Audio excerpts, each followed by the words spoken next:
Hi, I'm Lee, and this is Cass. Click. And this is Cassie Productions. Okay, so, oh dang, this list is getting whittled down. We're almost there to the end, guys. We probably have 10 more topics to go, but this next one's all going to be grouped up of sports I kind of played at Camp Crow, or at least games, I guess you can say. And I guess a few other activities. No, never mind. This is going to be split up into two parts too. First was the arts and crafts. They had those food things we can do. We made when the food's too hot and you put it on like those clay things so they don't like burn the table or the placemat. We made those. We could decorate them. We did those salt things. There was boondoggles or lanyards or whatever you want to call them because Wisconsin, ugh, we said lanyards, but then I got to back to Michigan and I was going to another camp and I'm like, oh cool, it's a lanyard. And they're like, what's a lanyard? I'm like, what you're making? And they go, no, this is a boondoggle. I go, it's a lanyard. And she goes, boondoggle. It's like, oh, two different words, same thing. Gotcha.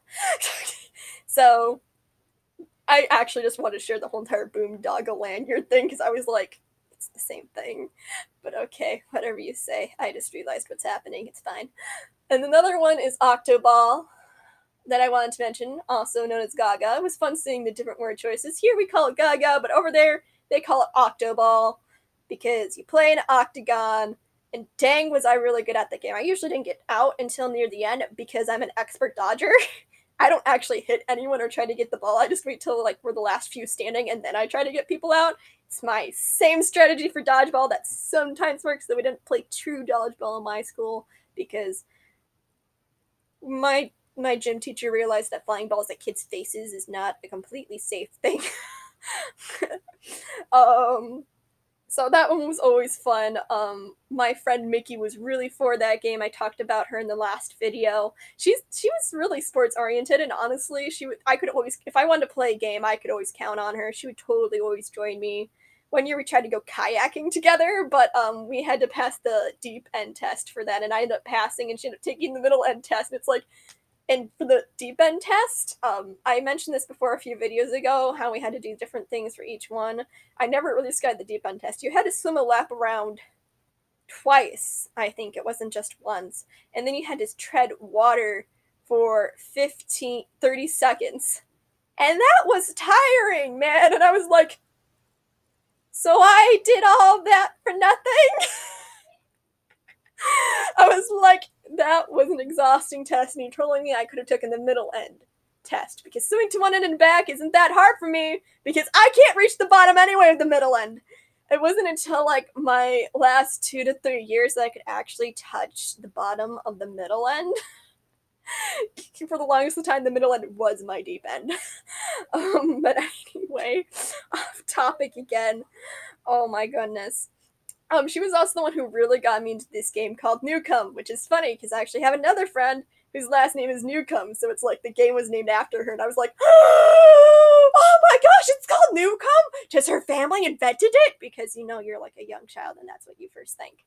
But what is it? This is like her favorite game. We both kind of played it. She's the one who got me into it. The whole entire purpose of Newcomb, you can only really do it in a sand lot, in my opinion, because otherwise it is a painful game. It could not be played on a volleyball court. In my mind, I would not take the same lengths, at least, while playing the game on a volleyball court. I will say that. For those of you who don't know what Newcomb is, because some people are starting to know what it is, but usually when I asked anyone at my school, they wouldn't know, which made me sad because I love playing Newcomb, but no one knows what it is, and I'm not a social person, so I can't like brawl people together to play a game, sadly. But what is it? Newcomb is when you take a volleyball and you toss it over the net, and if you catch it, you're still in. If it drops near you, or if you go for it and you miss it, you're out. Or if you drop it and fumble it, you're out. And the only way to get people back into the game is if you catch the ball with one hand. So you can see where I could say this is a dangerous game. I don't know how many times I dived for a ball, and I have no volleyball training because I know there's a way to dive for a ball with getting minimal damage to your body. but I did not know how, so a lot of it was just me throwing myself on the sand, which doesn't hurt as much because it's sand. So it was awesome. I got pretty good at the game. Mickey would always get me back in because she's like, she could always catch with one hand. It was stinking impressive. And of course, you debate, sometimes about who would go back in. Sometimes the person who'd catch it would pick someone. I can't remember exactly how that part works, sadly, and it's been years since I played Newcomb. I really miss it. And I don't have enough friends who come over enough to play the game with them, sadly, because you do need a lot of playful people, sadly, to play Newcomb. Because playing it with 3 people just doesn't work. Nor does 5. So, because odd numbers, obviously, too. There's that. Next was carpet ball. Okay, so for those of you who don't know what carpet ball is, because I sure as well didn't until I got to Wisconsin, I saw actually one place in Michigan who had carpet ball. So pretty much, think of it sort of like a pool game to some degree, okay? Only it's more of a golf. This is gonna be hard to explain. Okay, so with carpet ball, you have more or less a track or table that is in a certain shape or something. Like there is one that went kitty corner, like so, where it just makes an L, and there's one that's that's just straight, pretty much. It's like pretty much like a straight pull, okay? One end from the other, and there's carpet that lines the inside. And there's a little like dips down at the end of the table, like to how in pool when you hit the balls and they go on the bottom, that's sort of like that. They had a little catcher thing at the end, and you'd set the balls up and you try to knock all the balls down, and whoever knocked all the balls into the pocket first won. I am really bad at describing things, aren't I? Or at least so my family tells me. So, I actually play better left-handed at this game, but it makes sense because I'm actually left-eyed, but I'm right-handed, weirdly enough. So I actually play better with my left hand, I learned, with carpet ball, and I could actually switch between my hands, and so I actually had more versatility in knocking down the balls with the angles I could do, because there's just some angles that are hard to do with either hand, so I made me quite the carpet ball player, though still quite a few people. I mean, we had tournaments occasionally on rainy days, when we all had to go inside the building, and we do stuff like that. And then the corner ball table was always the hardest.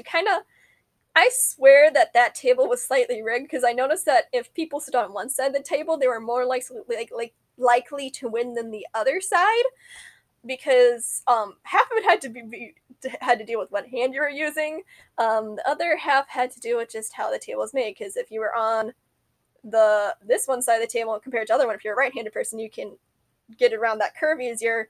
But if you're on the other hand and a right-handed person, it's a lot harder to make it go with the curve because you're throwing this way and it's just gonna hit the rim. So for that one, I would throw left-handed, and then switch to right-handed when I need to. So it just took some adjusting, and I'm talking strategy about a game you may not even know, but that's how I learned how to play carpet ball. And there was a few times the ball bounced off and may or may not have crushed someone's fingers or hit someone in the face. That happened a few times with carpet ball, but not a lot. It can be pretty aggressive, honestly. Just like any sport, honestly, can be. Though I still can't see how chess can get aggressive. I mean, you can play aggressive on the board, but as far as I know, no one has ever ended up with a chess piece in their eye unless someone was flipping the board in a fit of anger or something. Like, there's no way to accidentally harm someone while playing chess, I guess you can say, at least that I know of. If you've managed to do it, I would like to know how. So I'm gonna call it there because we're close to the 10-minute mark. I don't know. Let's see. Yeah, I'll leave it there for now, and then I'll get to the other games that we'd have to play because they had like one event game a night, pretty much. Okay, so like, subscribe, the shebang. Always feeling like I'm forgetting stuff, which I am. I'm here to make you laugh. It's what we do. So laugh, gosh darn it. And that's it. I have nothing more to say.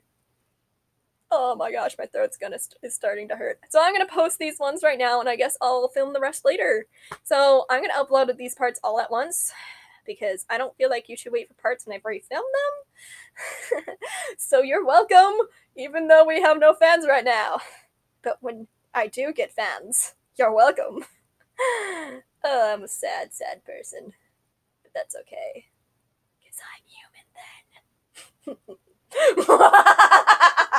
Okay, I'm done with my weirdness. Bye!